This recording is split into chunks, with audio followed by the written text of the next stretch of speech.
How are you? And how are you? Good. Great to chat to you today. How's everything been going?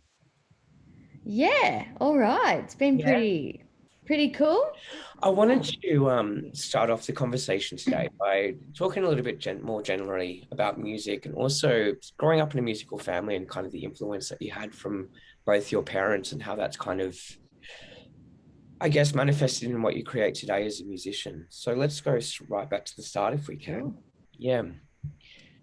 Um, well, yeah, I grew up with my dad always playing in bands and me seeing him as a little one, just like watching my dad up on, and not on big stages. I'm talking like local pubs, so nothing like major, but still like as a little kid, I was watching him just in awe.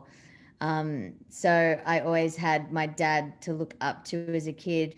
And then also when I was younger, dad would always put records on of The Clash and Pink Floyd and who else? Who else does he love? A lot of punk stuff, punk era, early Green Day. So he had very much a rock influence. And then my mum would listen to a lot of like, top 40. So I have this blend of like this pop world and then also a bit of a rough around the edges rock world. And also in my early teens and throughout my teens, I played in a lot of rock bands on kit, on drums, and I was always just the drummer.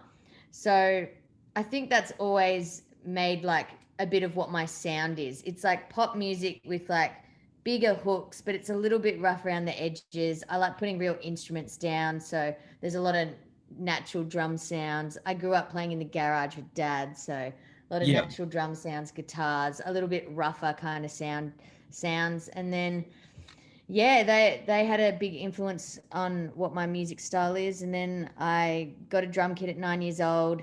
That was it. I was going to be a drummer for the rest of my life. Would drum every single day. Even after school, studied music and completed a Bachelor of Music, majored in drums, toured Southeast Asia and the States as a drummer for different bands, but I'd always write music at home from the age of 14 because I taught myself drums and guitar and piano, so more melodic instruments. And then I was always writing my own songs, and then I decided that I didn't want to work for people anymore and I wanted to be my own boss. So then I Yeah. decided I'm going to give a crack at a solo career, but I've never had any vocal training. So my vocals are a little bit rough around the edges as well. Yeah. I think that's what I like about it as well, is the vocals are a little bit rough Mm, and not polished. mm, mm. So from your first single About You in 2018 to first album About Us to now, how do you think your music style is evolving or changing as well? Well, I've released a few more singles since the About Us album. A lot of them are, I think, a little bit still pop in the pop world, but a little bit left of center, like a little bit more like my song with MXM tune called Queen, which I wrote and produced with Rostam. It's really organic Prince kind of vibe. Then my latest single, Not Even in Vegas, is has a bit more of a soul touch. Like the drum kit sounds are like that kind of crunchy, like they're mixed a certain way to be tight, like a soul kind of drum kit. Um, so yeah, just kind of experimenting with some other textures and sounds. Like I was riding in Brisbane the other week and I did a song with like a metal guitar riff, but surrounded it with the pop elements. So like, Yeah. just experimenting with stuff. And I'm about to do a heap of writing soon, and I think I want to go more back to my roots of like the bit of the rock kind of side that I grew up in because um, I used to write for bands, all this like kind of more indie rock kind of music, and I don't know, I feel like that's what my ear is lacking more at the moment rather than like the synth pop vibe. Mm. I've had Hyperfine going around in my head on repeat like the last 2 weeks now. So Mm. yeah. Now, coming to the crux of it as well, recently you came out as non-binary. I'm also non-binary, so really Mm-hmm. big props for that as well. How was that journey to realizing that's how you identified? How has that journey been for you? Yeah, it's been pretty interesting. I feel like over the last, what are we in now? June. So from about the start of last year, 2020, the whole non-binary kept coming up in conversations with me and my friends. And when I looked into what it was, and for a while I didn't actually research what it was to be non-binary. I just was like, oh yeah. And then when I fully like Googled the shit out of it and like learned about it, I realized I was just literally just sat there like, oh, that's been me my whole entire life. I'm so non-binary. And Yeah. then I found myself when having the conversations with my friends, always using myself as the example when they'd all be like, oh, I'm not sure, I don't really understand what non-binary is or is to be non-binary. And I'd use myself as an example. And then, yeah, it was like my friends started changing my pronouns around me. And then there'd be times where I'd be with a different group of people and then they'd ask me like, oh, you use they, them pronouns. And then I was like, yeah. But I just hadn't made a public post about it. Yeah. So yeah, I think it's about 2 weeks ago or 3 weeks ago now. Mm. Yeah, I let everyone know my new pronouns and that I identify as non-binary. And I have my whole life. I just didn't know it was a thing. Exactly what it was. Yeah. And Yeah. in your post as well, you said you made a shout out to the people that are educating and advocating for non-binary community. How will you continue that advocacy and education, perhaps through music or in other ways, do you think? Is that something that you're interested in doing? Yeah, definitely. It's a topic that has come up in my music, but just no one really knew. I have a song called I'm Not Afraid, and there's a lyric in there that says, now you're standing on the sidewalk calling Georgia to come alive, but she's been dead the whole time. Mm. So it's definitely that. And I released that in 2018. This song that I'm releasing on Friday, Boys and Girls, with Falou, is is basically the story of not fitting in with the boys and girls. And I have a clear image of just myself when I was in primary school.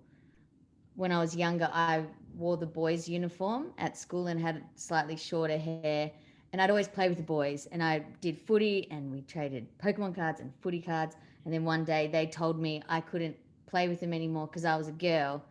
And then I walked over to the girls who were all wearing dresses and I couldn't play with them because I was wearing a boy's uniform. So then I had no one to play with.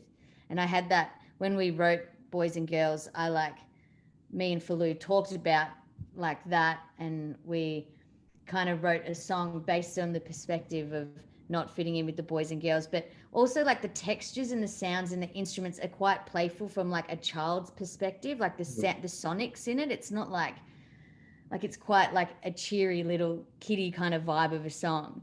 Yeah. So it was coming from that perspective of like me as a kid not fitting in. Yeah. So definitely it will come up in my music and the music that I'm yet to write, because it's all my music that I write is about the story of my life and what I'm up to and what's current and what I'm doing. And I always tell the truth and just say it how it is. So it'll definitely come up in my music. Um, Other things like dreams I have is like starting a clothing line that is totally, there's no fucking men's section or women's Yes. section. It's just clothing. Yeah. I would love to do that. I would like to work with minus 18. I work with minus 18 a little bit. Um, and I'd love to maybe do some like talks. I've done a few little things with them before. So about educating the youth, it was more about just the queer space and that, but I would like to do more. Mm. Talking to people on what it is to be non-binary, because so many people don't understand. And now I'm having so many conversations about it and like talking to my parents, and still they're trying to wrap their head around it. So I don't know. I'd like to do some way of educating more people. Where do you think Australia's at around these kind of issues around gender identity and sexuality at the moment?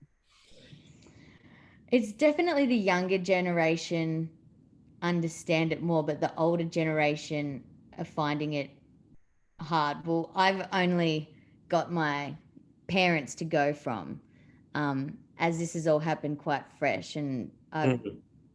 I told them I was non-binary like a month or months ago, and the older generation definitely struggle more with it, and they're especially like the whole they them pronouns they get stuck on, and they're like ah, blah, blah, blah. Mm. But so yeah, the older generation definitely find it harder. But the like Gen Z and the younger community, and there's like such a big like queer and LGBTQIA plus and non-binary and trans community on TikTok, I find. And when Mhm. I recently played Mardi Gras, I met so many of them on this like really special night, and they talked a lot about. There was a few transgender people and a few non-binary people that all did a nice talk and talked about how the TikTok space makes the whole of Gen Z more comfortable because the kids have something to like look and educate and understand and watch people, which I think is so awesome and important. And I wish I had that when I was a child going through what I was going through in my head. Mm. Um, so yeah, a lot of cool stuff coming from Gen Z. Yeah. How was playing at Mardi Gras last year? Oh, this year, wasn't it? It was this year. It feels like it was ages ago. How was performing there? It was like the one of the best. I don't know. It was just one of the best performances of my whole life, and it was on my bucket list. And I told my manager managers when I first started working with them that Mardi Gras is very high on my bucket list, and I want to do it by this certain date. So it's awesome that I got to tick that off, and it was just the most amazing experience. It was like another world. It was also my first time playing in a like fucking arena, Yep. like in a whole stadium, and also with people that who embrace me for everything that I am. So feeling the love in a whole stadium, and then it being broadcast on TV, and then um, just the whole theatrics of it. I've never had dancers. Like I had full dancers around me and stuff. So it was Yep. crazy. But one of the best nights of my life, yeah, for sure. What are some of the other things on your bucket list that you want to tick off? And what's next now that this new single's coming out on Friday? And after this new single comes out, what's next for you? What's next? Definitely writing a lot more music. Hopefully soon I'll be able to get to the States and do a lot of writing. I was meant to go to the States last year just before COVID hit. I had my bags packed. I was like 2 days before I was going to leave. Um, do a lot of writing over there, release more music, hopefully do a bit more writing for other artists. I've got a few songs, I believe, coming out this year that I've written for other artists or with other artists. Um, so definitely there's a box of my songwriting and producing for other artists. There's my own music that I want to do. There's also, I've got a like Crocs collaboration and like some little brand things that I love doing. And then kind of just getting around socials and just making more content and releasing more music. Yeah. Is there anything else you'd like to add today? No, that's cool. I'm just stoked this song Boys and Girls is coming out on Friday, and I can't wait for everyone to hear it. And I can't wait to open up more conversations on what it is to be non binary and who I am and share my story.